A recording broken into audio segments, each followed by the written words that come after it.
Welcome to Moments with Marianne. This is your host, Marianne Pestana. And we're here today with special guest, Mark Crowley, who's here to share with us his new book, Lead from the Heart, Transformational Leadership for the 21st Century.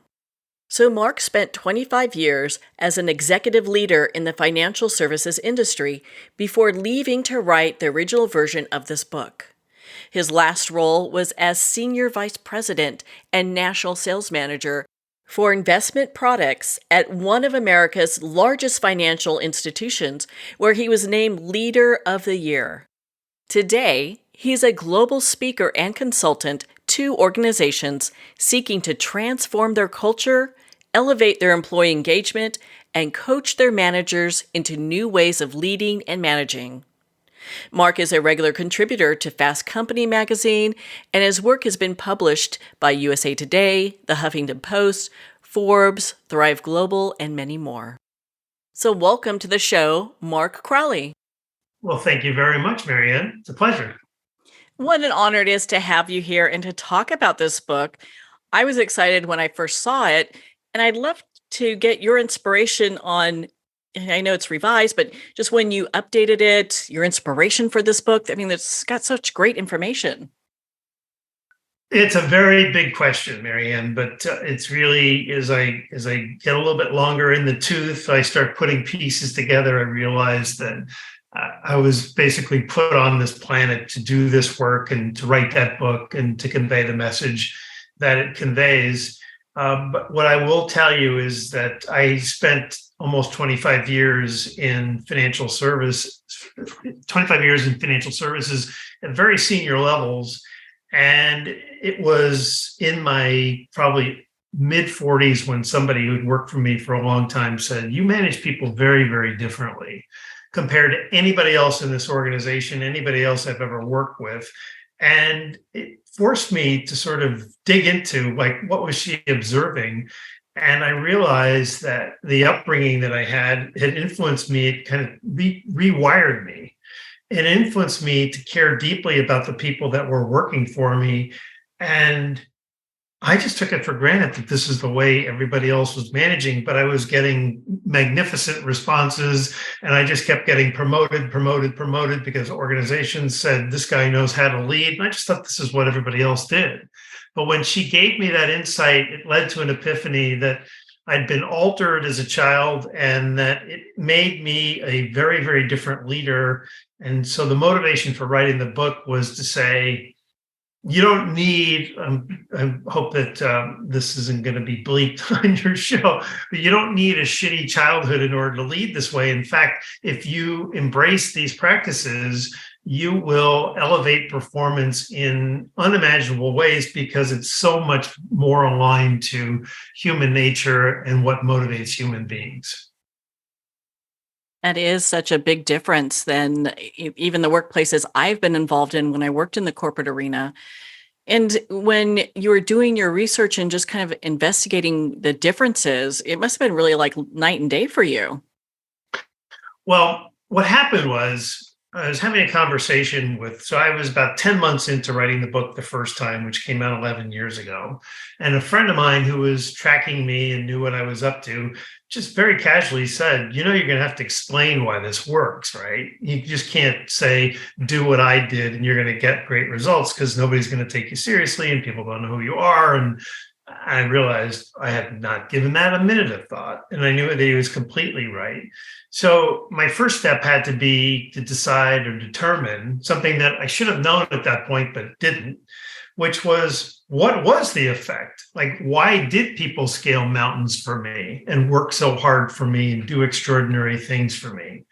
And it took me about 2 or 3 days from the time that I had the conversation with my friend to realize, like, I had this epiphany that, wait a minute, like, I was affecting the hearts of people. And I remember the day vividly because I went through this instant excitement to massive desperation and despair, because the word heart in business is just so frowned on. We just think, oh, anybody that leads with heart is somebody who doesn't get business, or they must be a spiritualist or a nut, but whatever it is, they're not right. And so I told my wife, I said, well, I think I've wasted about 10 months of my life here because people that I used to work with in financial services are going to laugh at this. They're going to go, what happened to the guy? Like, he used to be such a great leader and now he's writing this. And she said to me, but didn't you already prove it? Like, don't you already know it from your own experience? So she goes, if it's true to you, then there has to be evidence. So that motivated me to spend over a year to go and look for evidence that I frankly didn't know what to expect, but ended up getting some of the most profound information that most people don't understand, which is that the heart is actually much more than a pump, and that it operates with our minds and influencing our choices and our decisions, and that human beings aren't the rational creatures we think we are and have been told we were. Descartes said, I think, therefore I am. We've always believed that, but it's simply not true. Up to 95% of our behavior is driven by feelings and emotions. So what I was able to do was to find so much compelling evidence that what I had experienced in my own life and in my own career was the way others should be following, that led to very confidently writing the book that I wrote 11 years ago, and to rewriting it now 11 years later. And you might want to guess why I rewrote the book. And it's simply because there was so much resistance to the idea. Now, the book, interestingly, has been taught in now 10 American universities. So education had no problem with it. In fact, they said, this is the future. We want to embrace it. We want to teach future leaders this information. Business was like, this guy, no way. We're not bringing heart into leadership because we're not going to get our numbers. We're not going to get our results. And so the book has been out there, but my publisher came to me and said, we can't figure it out, but you've actually sold more copies this past year than you did in the first 10.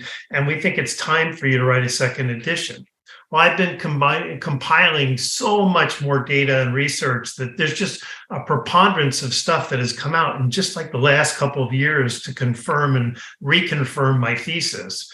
So I was excited to rewrite it, but the principal reason I rewrote the book and updated it with all this additional information and proof, if you will, was because I think COVID really opened people's minds and hearts to looking at their lives, realizing they're short, and saying that they just simply don't want to work for somebody who, and somebody, I mean a manager, but I also mean an organization that doesn't care about them, that doesn't nurture them, that doesn't advocate for them, want them to have good lives, to grow in their jobs, to be rewarded and appreciated, all of those things.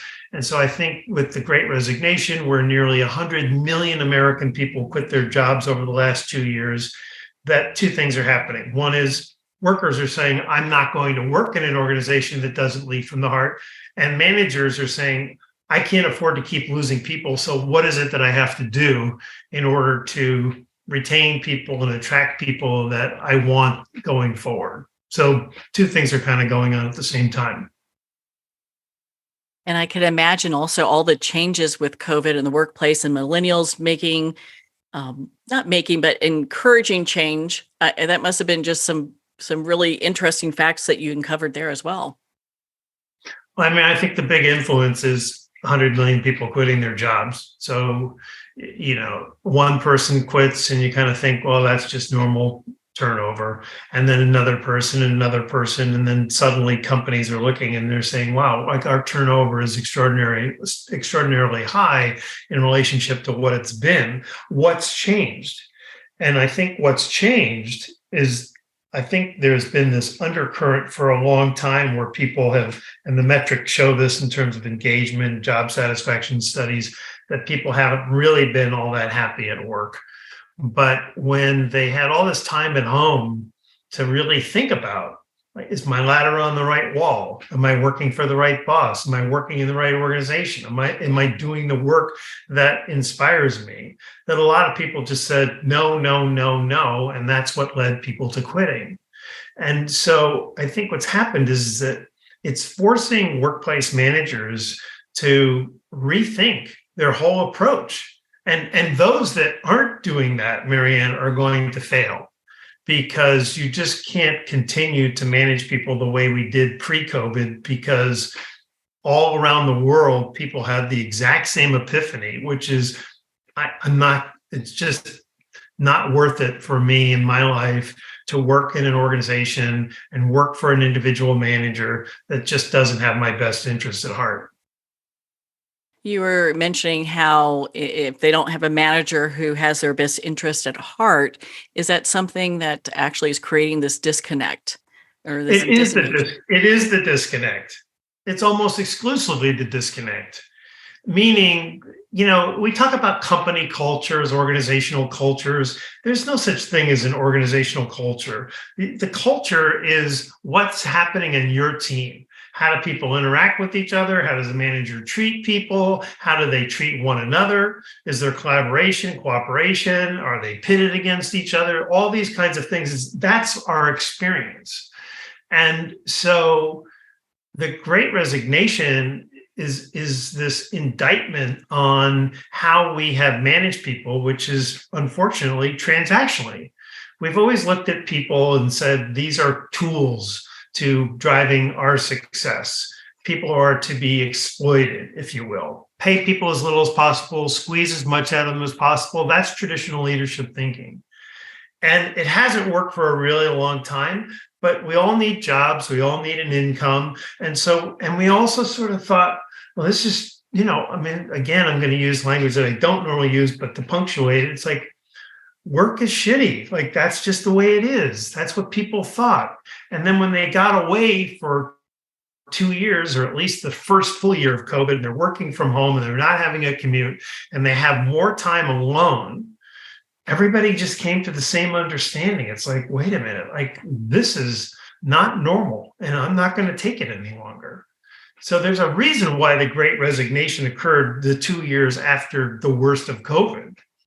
And the reason that it did was because people had this stimulus, like they were pushed out of an airplane with a parachute and said, go. They had no choice. And that's sort of the image that, we weren't willing to jump out of the airplane or even be allowed to be pushed out with a parachute any time before that, because we thought that's just the way work is. And people are saying, you know what, I don't want to work anywhere where that's the norm. You have so much great research in your book. I really was appreciative of the one that you shared about from Heart Math, and I'd love for you to share why that's so relevant to leadership. So I had this idea that, okay, I'm talking about the heart, and so the question that I had in my mind, Marianne, when I wrote the book originally was, is it true? Like, could I have been affecting the hearts of people? That's what I thought I was doing. And that's why, like, people just did extraordinary things for me, but I had no confirmation of it other than my own insight, my own intuition. And so I reached out to several, but ended up meeting with one world-class cardio surgeon. So she's a heart surgeon. And basically wrote her a letter and said, this is my thesis, and I'm wondering if you could confirm it. And so I met with her just a few days later. I walked into her office, and she didn't even get out of her chair. She looked up at me and she said, Mr. Crowley, you have figured out something that we in medical science are just figuring out ourselves. And this may or may not make any sense, but what I want you to know was it actually brought tears to my eyes when she said this, because what I realized was whatever was going to come out of her mouth from that point forward was going to be 100% confirming of my whole life experience and everything that I believe to be true. And so she said, by the way, she graduated from one of the SUNY schools in New York, medical schools, top of her class. And she said, when I was in medical school and we were working on the hearts and cadavers, all of our students, all of us as med students, were a little bit leery about touching a heart. Like, that's the spirit and that's the essence of a human. And the doctors told them, no, stay away from that kind of thinking. This is not anything more than a pump. Treat it like a carburetor in a car and just go to work. And it was that kind of indifference. And so she said, we all did that and took them at their word. And she said, but then once I became a full cardiologist, I started having patients and I would spend just a few minutes with them and I would ask them about their lives. And she said, I started to realize that every single person that I was treating had some sort of stress in their life, major stress, like they were in a bad marriage, or they had really awful jobs, or they had financial problems, or they were drinking too much. And so she said, it became pretty obvious to me that their biography was driving their biology. And that couldn't be true if the heart is just a carburetor. Like the heart was responding to what was going on in their lives, the stress in their lives. And so she said, I started to do some research, and she introduced me to an organization that she was just becoming familiar with. And this was, of course, 12 years ago when I was introduced to the Institute of Heart Math. And what they have been doing now for 30 years, interestingly enough, is to identify the intelligence of the heart. So they had a belief 30 years ago that there's more to the heart than being just a pump. And so she said, I'm going to introduce you to them. So she did more than that. One of the co-founders of the organization, a guy named Bruce Cryer, for whatever reason, this is sort of the synchronicities that added up in the process of writing my book. He said, I'll mentor you. I was a biology for non-major student. I was an English literature major at college at UCSD. And so I wasn't into the sciences very much. And I certainly wasn't wanting to write about the heart and the science of the heart without some guidance. And he said, I'll do that for you. I have that education. I have that knowledge. And so I think the principal information that Bruce was able to confirm for me is that we now know that the heart and mind are connected. The heart is not just a pump, that the heart is actually sending more information to the mind than the other way around. And that feelings and emotions are truly driving human behavior. Much of our behavior is driven by feelings and emotions, and that human beings are hardwired to thrive on positive emotions. So there's plenty of science that demonstrates that we human beings perform optimally when we have a ratio of at least 4 positive emotions to 1 negative emotion in our daily life. And that people are actually ill, sick, psychologically sick, if they don't get that, but they're certainly not going to be performing optimally without that. So when you add it up, when I say lead from the heart, that's what gave me permission to use it. I paid somebody $10,000 before the book came out and sent her the book and sent her some articles that I was writing. And she was a counselor, if you will, a marketing consultant, very high paid marketing consultant. And her job was to come back and say, okay, you're coming from a corporate environment and nobody knows who you are, and you have this idea and you want to get it out there. I'll help you build your brand. I'll help you figure out a strategy for building your social media platform, etc. She wasn't going to do any of the work. She was just going to tell me what to do. So she read the book and she knew the title. And she said to me, she goes, you're going to, in her words, and she used the full word here, effing fail if you continue to use the expression lead from the heart. And honestly, she said, call it killer engagement, call it anything but lead from the heart, because you're going to die. People are going to hate that. And they're not going to buy your services. They're not going to hire you to speak. They're not going to take you seriously. So under no circumstances should you ever use that expression again.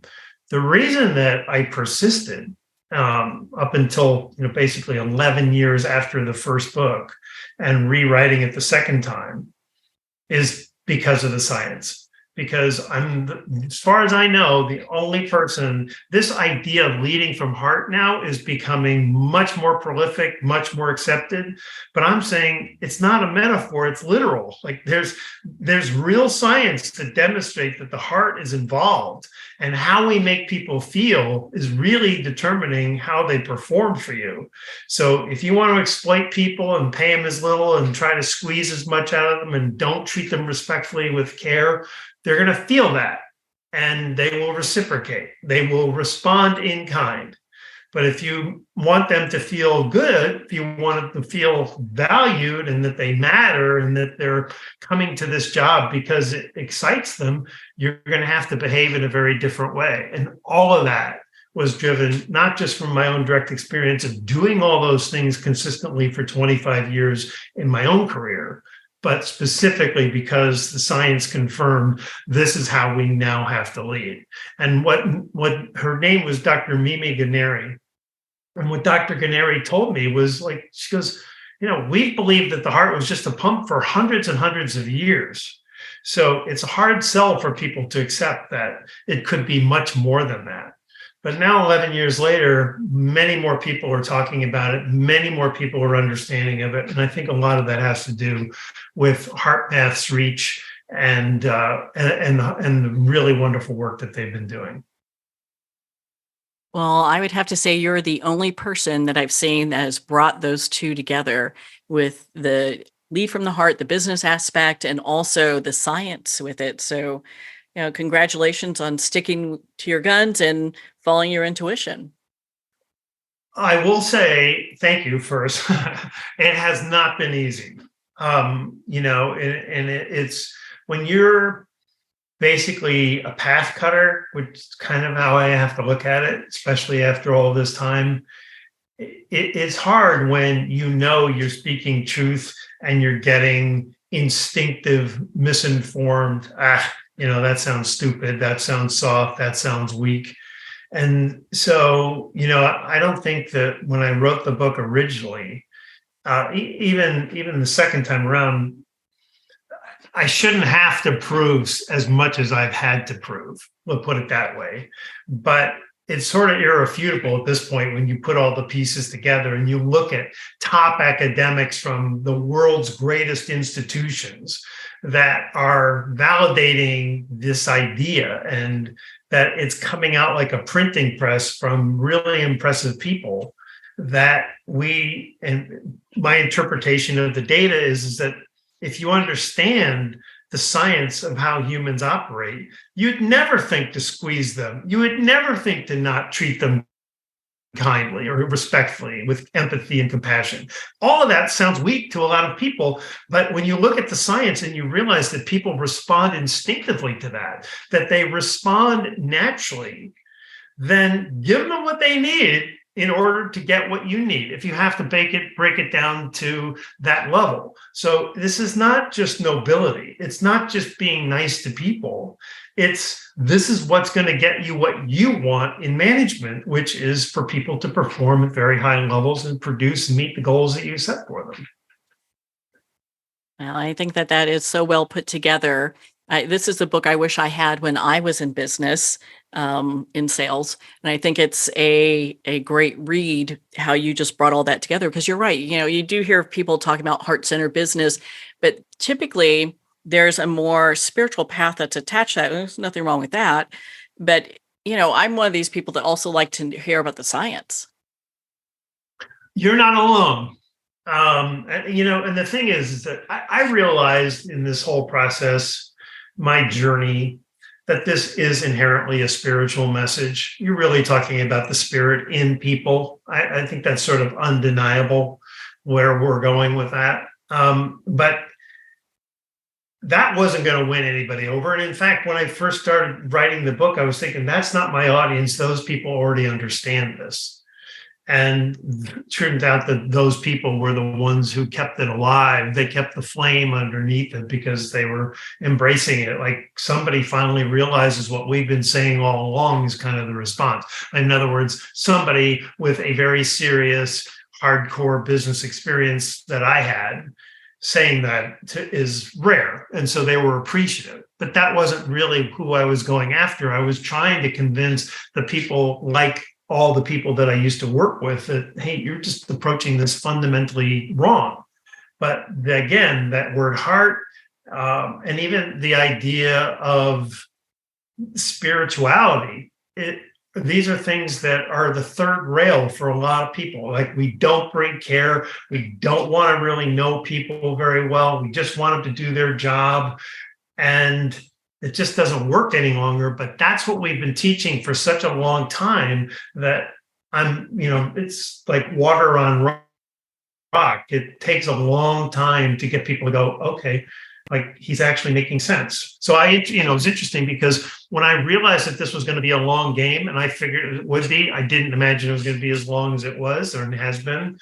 I started writing articles thinking, well, I'll just drip on people and they'll read this and they'll say, wow, this actually makes sense. And over time, I would win people over. And then I started a podcast for this exact same purpose. I thought, well, if people actually hear me talking about this, then that will ultimately convince them. And so this is all drawn off my own intuition. But the fact is, the podcast now is in the top 1.5% in the world in terms of the size of its audience. So I finally have evidence, ironically, data that proves to me that we're all looking for confirmation that they can actually do this. We can actually do this, that it works, that we're not going to look foolish. We're not going to be embarrassed, that people are going to laugh at it. All of the kinds of myths that people have been thinking about this for a long time. I think over the last 4 years with my podcast that I finally convinced people all over the world that not only is this the future, but it's kind of the natural way of leading if you were left alone and you weren't taught to squeeze people the way we've always believed we should. Isn't that model of squeezing people, that business model, is that something from like the 50s or 40s? I think No, it's, it actually goes back hundreds of years. It really, truly, it goes back to the Industrial Revolution when we first started putting people in manufacturing plants. And the adage was that people don't want to work, and they won't work hard for you. So you have to make them work hard. And the attitude also was that the more you give to workers, the less you will get in return. So if you own the business, you shouldn't pay people generously because they're going to get more than they should and you're going to get less. And that has been our attitude in business for a really, really long time. And it's just simply not true. The irony is the more generous you are with people, the more willing they are to do more for you. There's a professor at Arizona State University who wrote a classic book called Influence. His name is Robert Cialdini. And so I'll do this with you. So he said, let's say your neighbor makes brownies and realizes they have too much. So they knock on the door, you open it up and they say, hey, Mark, well, we'll do this with you. Marianne, hi, my wife made brownies and there's too many in the house and I know you love brownies. And so here's a dozen I brought over for you. And he said, ask yourself quietly what your first reaction would be. So we'd like to say, oh, Mark, you're so thoughtful and so wonderful. And thank you so much. And thank your wife. And he said, that is not our first instinct. Our first instinct is, oh, damn it. Okay, now I got to do something for Mark. And so you go, well, Mark, would you like a glass of wine or you want to stay for dinner? Or I made cookies the other day. Let me give you some of these. And he says that it goes back into, basically, if you want simplistically, caveman days, where if I had a piece of meat and you didn't, I would give you a piece of meat. But as soon as you got a piece of meat, you had to give me a piece back. So there was always sort of this expectation. And so what he said is that from an influence standpoint, when you give something to someone, by the way, this is not information to be manipulated. It's just who we are. That if you are generous with people, they will reciprocate. They will feel like, well, Mark is just being such a wonderful manager. He's so supportive of me and he understands what's going on at home with my elderly parents and my son that's struggling in school. And he's always asking me about them. And I just am so grateful to him. I want to work hard and prove to him that he's giving to the right person. This is human nature.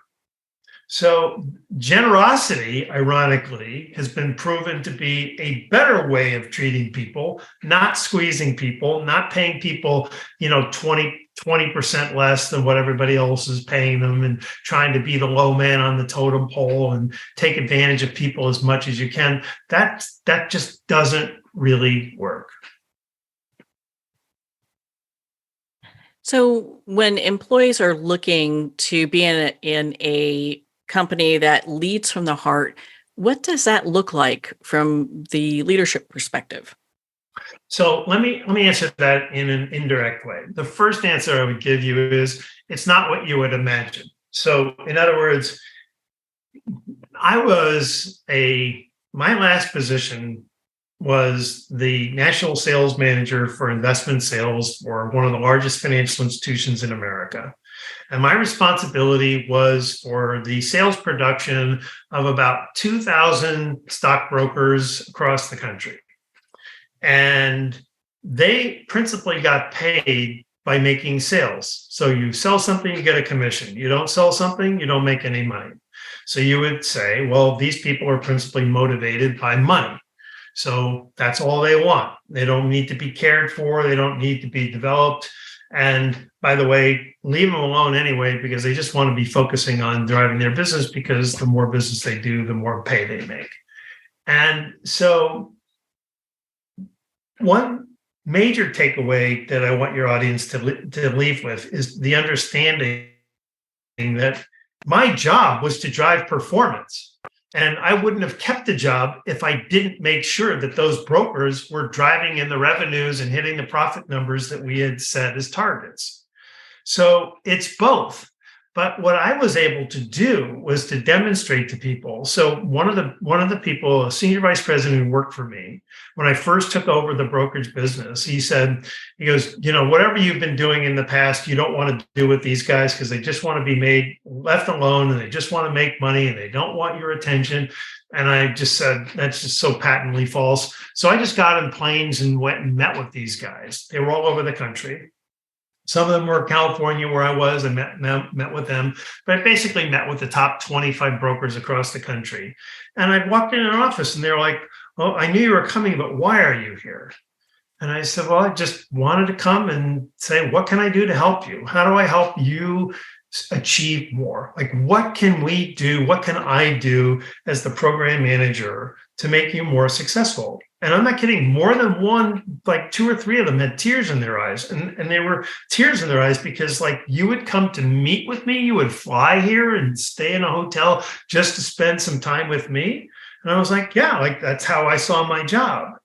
And they were like, nobody's ever done that before. Nobody's ever cared about me. I've always felt like I had my own little business and I wasn't part of anything, and that what I did didn't matter. And so it's really making sure that people are growing, because growth is a huge driver of engagement, that people are doing the work that they're meant to be doing. So putting people into jobs that they have the heart to be doing, making sure that people feel appreciated, and I mean routinely appreciated. There was an article in the Wall Street Journal just today that said that a lot of companies apparently are hiring people in a role of chief employee advocate, if you will, or engagement manager, something along those lines.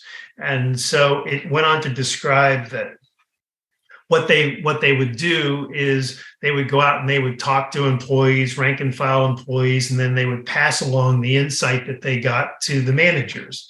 And so the author of the article asked, well, what are some of the insights that you're passing on? And this one of these managers said, well, the importance of shaking people's hands and saying hello to them in the morning. And I'm like, I am absolutely astonished by this. Like, this is how low the bar is, that we have to tell managers to say hello to their people. And I mean, just handshaking, like, what kind of indifference is going on in business that you wouldn't even think naturally to say, hello, good morning, how are you doing, Mary? How you doing, Susie? How you doing, Bill? I mean, it's crazy to me, but this is where we're at. So the kinds of things that I'm talking about are just demonstrating to people that they matter, spending time with them, getting to know their story, understanding how you might make some accommodations. If somebody has a long commute in the days where people were commuting every day, and they were getting on the road when everybody else was, and it took them forever to get there. If you said, come in half an hour earlier and leave a half an hour later, what kind of a accommodation is that? Very small. What kind of an impact could that have made on somebody's life when they're not stuck in traffic for the first hour of their day every day? It's just these kinds of very small kinds of considerations affect people in their heart. And it's not much. Give people opportunities to grow and to learn and to feel safe, which is a huge fundamental human need. Make sure that they feel that they have a voice and that their insights are heard and actually implemented. Not always, but with enough sincerity that people realize that I make a contribution here and I'm valued here. This sounds all so simple, but it's just not being done. And when it is done, it's transformational in terms of the success that a leader gets. It's transformational in terms of what the organization achieves. And it also creates an environment where what I found was I had a reputation personally as somebody who developed people. Like I coached, I taught, I shared whatever I knew. I didn't say, well, it took me 5 years to learn this on my own, so you spend those 5 years on your own and figure it out yourself. I said, no, I've got this information. I'm going to teach it and elevate people. And then what I saw was that people were growing so quickly that I was like, wait a minute, like I'm going to promote this person and give them this bigger responsibility. So I built up this reputation of promoting from within. And then everybody in the organization wanted to work for me because they were like, that's the ticket to where you want to go. He's going to teach you. He's going to grow you. He's going to give you a great environment. You're going to love being part of his team. You're going to love working for that guy. You're going to work hard. You're going to produce, but you're going to get ahead because that's what it's all about for him. And we don't think like that. And that's where we need to go. It sounds like the brokers that you went to go visit were just so floored that you were there. It must have made them feel really special that you're taking that time out of your day to be there. You used the right words. It's feel. It did make them feel special. And because feelings and emotions drive behavior, these people, by the way, one of the interesting things was that I had come from retail banking. So the branches where you go in, get a mortgage and checking accounts and, get cash and all those kinds of things. I managed a large network of those before I was asked to go into the investment world and have to get all my securities license. So I had none of that background. I didn't grow up in securities. To this day, I've never sold a stock or a bond. But the company said, you're a good leader and we think you can run that business. So I went in, got my licenses and started doing it. But the people that were working for me directly, and even some of the brokers were convinced that I was going to come in and, create mayhem. I was going to cut their pay or cut their territories, who knows, whatever fantasy they had. So when I get on a plane and I come out and meet with one of the top people, I'm completely blowing up the fantasy that's being passed around that this guy's going to do more harm than good.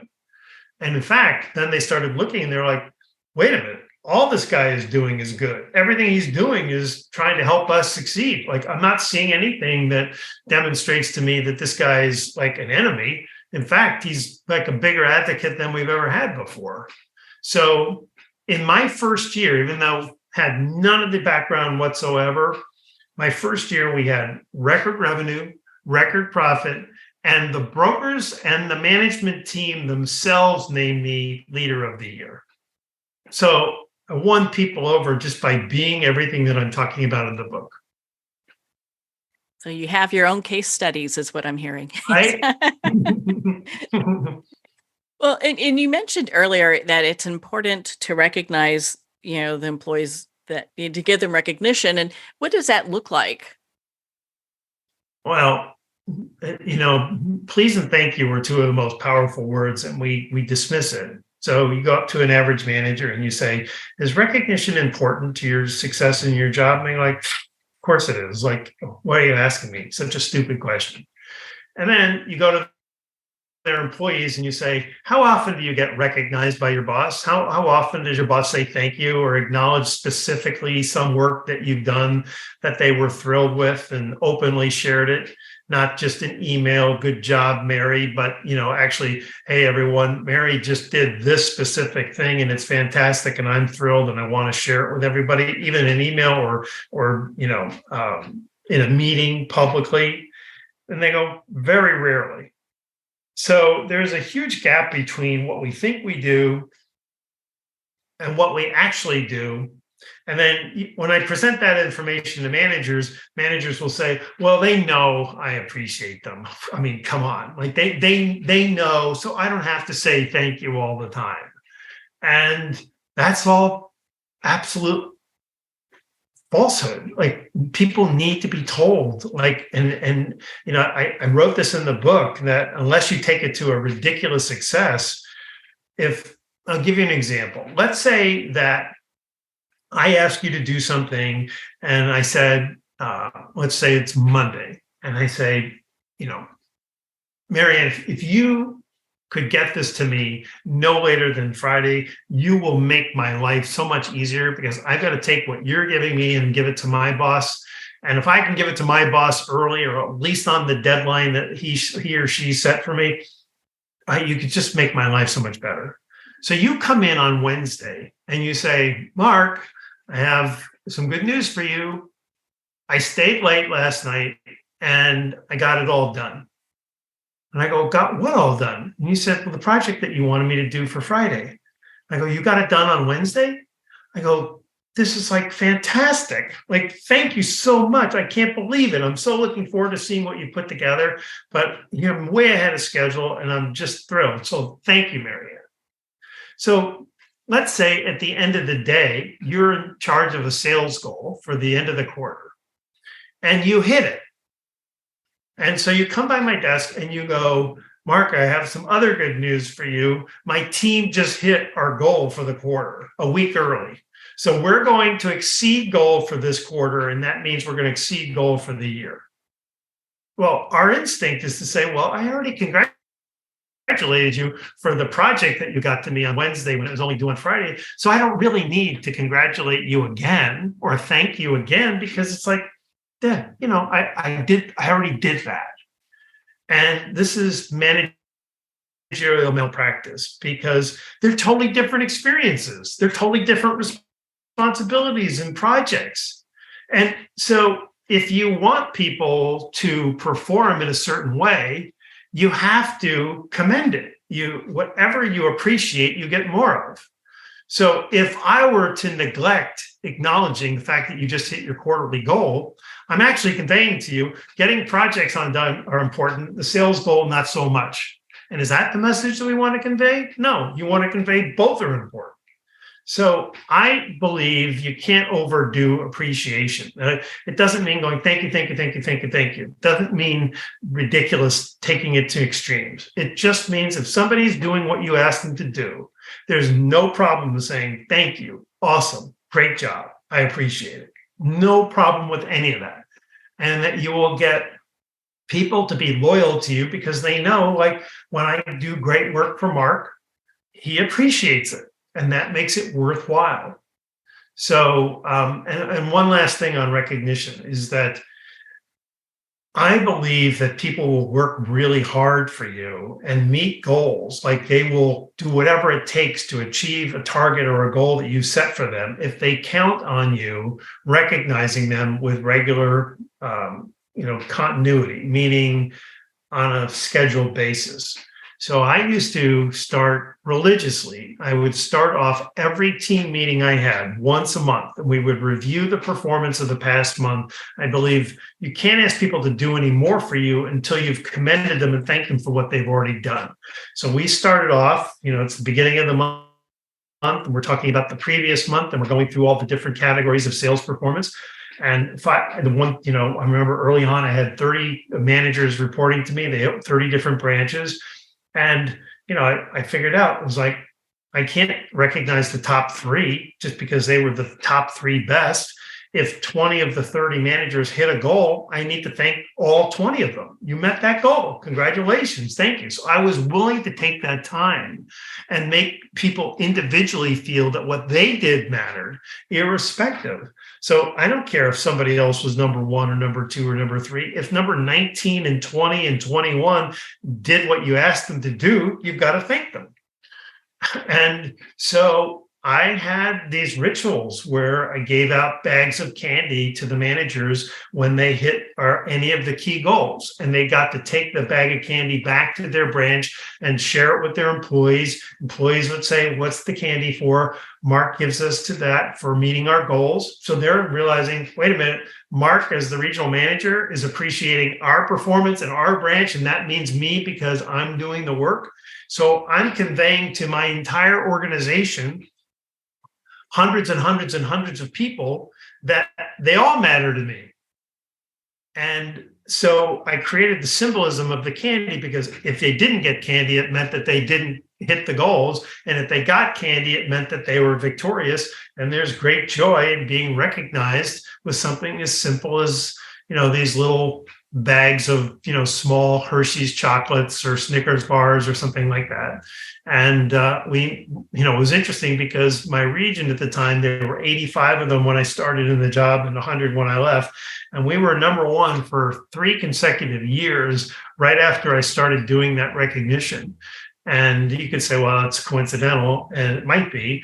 But what I think is that people got to a point where they did not want to go to a meeting and not get candy. So they stayed focused on the goals that were most important. And the goals that I had established as being most important were the ones that validated the success of our region.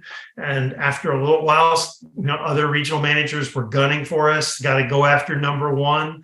And never once did I have another region beat us until I was promoted and went into the investment world. And I think it had a lot to do with the fact that what I had effectively done was to ritualize recognition.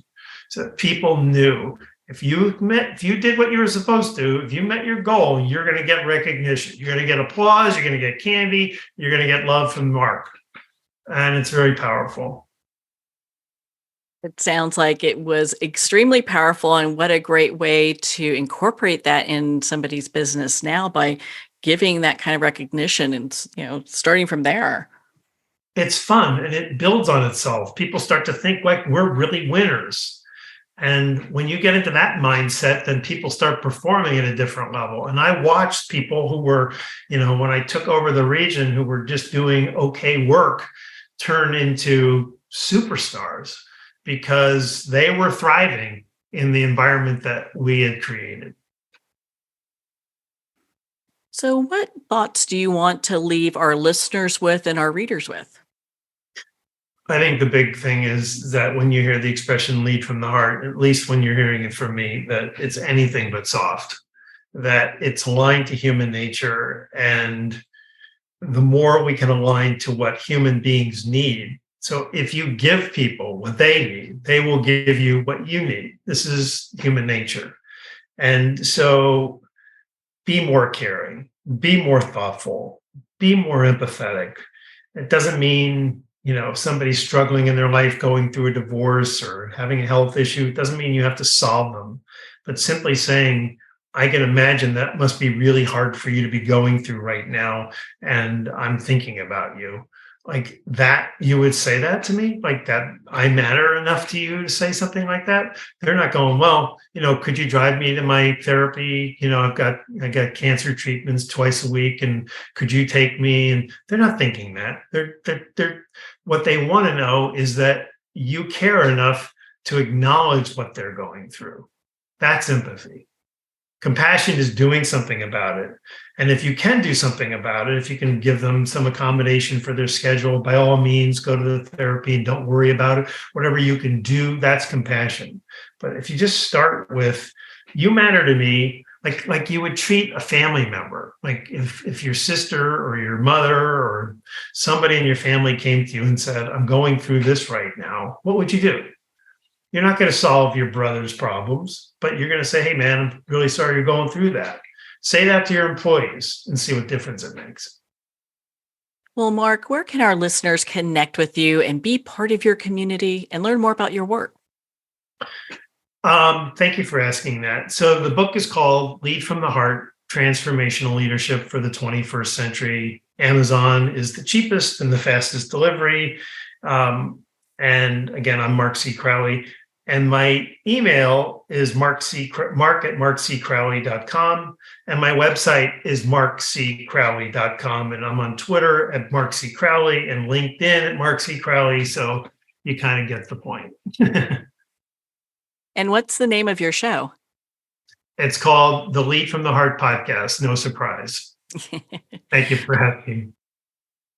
Well, thank you, Mark. It's been such an honor to spend this time with you and to talk about your new revised book, Lead from the Heart, Transformational Leadership for the 21st Century. Lead from the Heart's available at Amazon, Barnes & Noble, and all indie retailers. And remember, support our indie bookstores. If you don't see it on the shelf, just ask for them to order it. You can also purchase this book directly from the publisher, Hay House, at hayhouse.com. Again, if you'd like to connect with Mark, you can on his website, markcrowley.com. Learn more about his work and be part of his community. Well, we're going to pause here for a quick moment. You've been listening to Moments with Marianne. We'll be right back after these messages.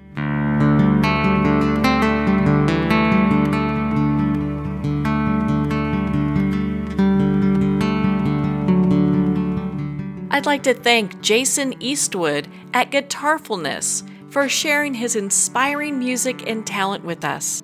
His music is known worldwide for cultivating atmospheres of harmony, inner peace, and clarity. Visit Jason's website at guitarfulness.com. Join his newsletter, be part of his community, and download his music.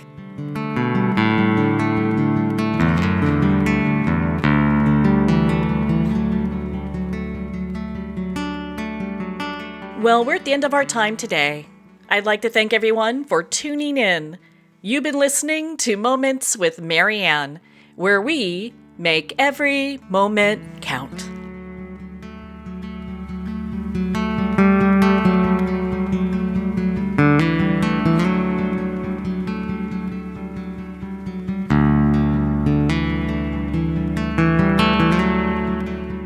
In a single moment, your life can change. Moments with Marianne is a transformative hour that covers an endless array of topics with the best of the best. Her guests are leaders in their fields, ranging from inspirational authors, top industry leaders, and business and spiritual entrepreneurs. Each guest is gifted and a true visionary, a recognized leader in her own work, and while teaching others to develop, refocus, and grow, Marianne will bring the best guest and sometimes a special surprise. Don't miss this. You never know just which moment will change your life forever. Make sure to tune in and visit momentswithmarianne.com for more information.